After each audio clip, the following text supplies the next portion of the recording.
नमस्कार दोस्तों, स्वागत है आपका हमारे YouTube चैनल पर। आज का वीडियो काफी खास होने वाला है क्योंकि हम बात करने वाले हैं दोस्तों स्टाम्प पेपर के बारे में। स्टाम्प पेपर का इस्तेमाल हम कई जरूरी कानूनी कामों के लिए करते हैं, जैसे कि प्रॉपर्टी की खरीद फरोख्त करना, एग्रीमेंट करना या किसी भी तरह के सरकारी कामकाज में।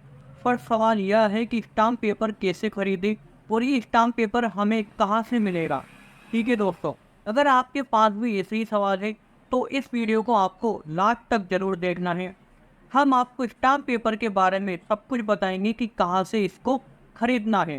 स्टाम्प पेपर क्या होते हैं, सबसे पहले यह जान लेते हैं कि आखिर स्टाम्प पेपर क्या होता है। दोस्तों, स्टाम्प पेपर एक दस्तावेज होता है जिसे सरकार द्वारा जारी किया जाता है और इसका इस्तेमाल किसी भी कानूनी या आर्थिक ट्रांजेक्शन को प्रमाणित करने के लिए किया जाता है।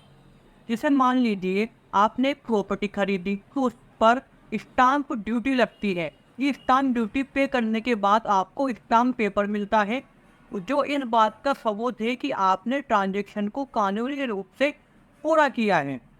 अब स्टाम्प पेपर कैसे खरीदें? दोस्तों, अब आते हैं सबसे अहम सवाल पर कि स्टाम्प पेपर कैसे खरीदें। इसके दो मुख्य तरीके, या तो फिजिकल स्टाम्प पेपर खरीदना या फिर ई स्टाम्प पेपर खरीदना। फर्स्ट आता है फिजिकल स्टाम्प पेपर। दोस्तों, अगर आप एक फिजिकल स्टाम्प पेपर खरीदना चाहते हैं तो आपको ये कोर्ट के आसपास आसानी से मिल जाएगी, या फिर कोई भी तहसील या फिर कोई रजिस्ट्रेशन ऑफिस होता है उसके आसपास आपको फिजिकल स्टाम्प पेपर आराम से मिल जाता है। और वहाँ पर स्टाम्प वेंडर्स होते हैं जो कि सरकार द्वारा ऑथोराइज होते हैं। आपको ऑथोराइज स्टाम्प वेंडर से ही स्टाम्प पेपर खरीदना है दोस्तों। और एक और बात ध्यान रखनी चाहिए, स्टाम्प पेपर की कीमत होने वाली डील पर निर्भर करती है। जितनी बड़ी डील होगी उतनी ही ज़्यादा कीमत का हमें स्टाम्प पेपर खरीदना होगा। मान लीजिए आपको 1 करोड़ का लोन लेना है तो इसके लिए 500 रुपये या हो सकता है 1000 रुपये का स्टाम्प पेपर भी खरीदना पड़ेगा। और मान लीजिए आपने 5 लाख रुपये का लोन लिया है तो इसके लिए हो सकता है मात्र आपको 100 रुपये का स्टाम्प पेपर खरीदना पड़े। तो जितनी बड़ी डील होगी उतने ही ज़्यादा रुपये का स्टाम्प पेपर आपको खरीदना पड़ेगा। दूसरा आता है ई स्टाम्प पेपर। दोस्तों, अब बात करते हैं डिजिटल ज़माने की। आप ई स्टाम्प पेपर भी खरीद सकते हैं। ये स्टाम्प पेपर आपको ऑनलाइन मिलते हैं। ई स्टाम्प पेपर खरीदने के लिए आप SHCIL stock holding corporation of India limited की वेबसाइट पर जा सकते हैं। यहाँ से आप आसानी से ई स्टाम्प पेपर खरीद सकते हैं। या आपको स्टेट चुनना होगा, आप किसी भी स्टेट में रहते हैं वहाँ आपको स्टेट सेलेक्ट करना होगा। उसके बाद आपको स्टाम्प ड्यूटी पे करनी होगी और कुछ इम्पोर्टेंट जानकारी आपको फिल करनी होगी। आपको लास्ट में पेमेंट करना है, उसके बाद आपका ई स्टाम्प पेपर जनरेट हो जाएगा। दोस्तों, स्टाम्प पेपर कहाँ से मिलेगा? फर्स्ट आता है कोर्ट परिसर। दोस्तों, हर शहर में डिस्ट्रिक्ट कोर्ट के पास आराम से स्टाम्प वेंडर अवेलेबल होते हैं। आप उनसे जाकर के स्टाम्प पेपर खरीद सकते हैं। दूसरा आता है तहसील ऑफिस। तहसील ऑफिस के आसपास भी स्टाम्प वेंडर्स अवेलेबल होते हैं। आप उनसे जाकर के स्टाम्प पेपर खरीद सकते हैं।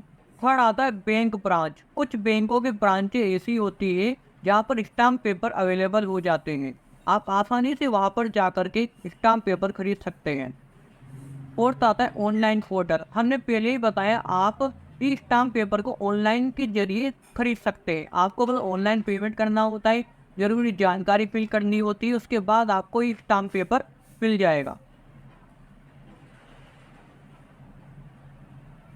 दोस्तों, अब जानते हैं कि ई स्टाम्प पेपर और फिजिकल स्टाम्प पेपर में क्या अंतर होता है। दोस्तों, फिजिकल स्टाम्प पेपर का फायदा यह है कि इसको आसानी से खरीद सकते हैं। जो लोग कम पढ़े लिखे हैं या फिर जिनको डिजिटल दुनिया की जानकारी नहीं है वह भी फिजिकल स्टाम्प पेपर खरीद सकता है। दोस्तों, इसका एक नुकसान यह भी है कि आपको पता ही नहीं चलता कि कितनी कीमत का स्टाम्प पेपर खरीदना है। आपको जरूरत होती है 50 रुपये के स्टाम्प पेपर की, आप 10 रुपये का स्टाम्प पेपर खरीद लेते हैं। तो यह इसकी बहुत बड़ी खामी है फिजिकल स्टाम्प पेपर की। दोस्तों, बात करते हैं ई स्टाम्प पेपर के फायदे के बारे में। दोस्तों, ई स्टाम्प पेपर बहुत आसानी से ऑनलाइन खरीदा जा सकता है। आपको किसी भी कोर्ट कचहरी के चक्कर लगाने की कोई ज़रूरत नहीं है। ई स्टाम्प पेपर ज़्यादा सुरक्षित होता है और ये ट्रेस करने योग्य होता है। दोस्तों, ई स्टाम्प पेपर का एक नुकसान यह भी है कि ये छोटे कस्बों या छोटे शहरों के अंदर मान्य नहीं होता है लोग भाई इनको जानते नहीं है ज़्यादा। दोस्तों अब हम जानेंगे कि वो जरूरी सवाल कौन से हैं जो हर व्यक्ति के मन में उठते हैं जो स्टाम्प पेपर खरीदता है। पहला सवाल आता है, क्या ई स्टाम्प पेपर और फिजिकल स्टाम्प पेपर का इस्तेमाल एक जैसा होता है? तो इसका आंसर है बिल्कुल हाँ, दोनों का इस्तेमाल एक ही जैसा होता है। दूसरा सवाल है, स्टाम्प पेपर की वैलिडिटी कितनी होती है? अब तो मैं आपको बता दूं, स्टाम्प पेपर की कोई वैलिडिटी नहीं होती, लेकिन इसका इस्तेमाल आपको कानूनी डॉक्यूमेंट बनाने के तुरंत बाद कर लेना चाहिए। तीसरा सवाल आता है, क्या कोई व्यक्ति किसी भी राज्य से स्टाम्प पेपर खरीद सकता है? तो इसका आंसर है ना। जिस राज्य में ट्रांजैक्शन हो रहा है या जिस भी राज्य में कोई भी गतिविधि हो रही है, आपको उसी राज्य का ही स्टाम्प पेपर खरीदना होगा। धन्यवाद दोस्तों, आपको यह वीडियो कैसा लगा कमेंट करके जरूर बताइए। अगर आपके मन में स्टाम्प पेपर से रिलेटेड कोई भी सवाल है तो तुरंत कमेंट बॉक्स में लिख दीजिए, मैं उसका रिप्लाई देने की कोशिश करूँगा।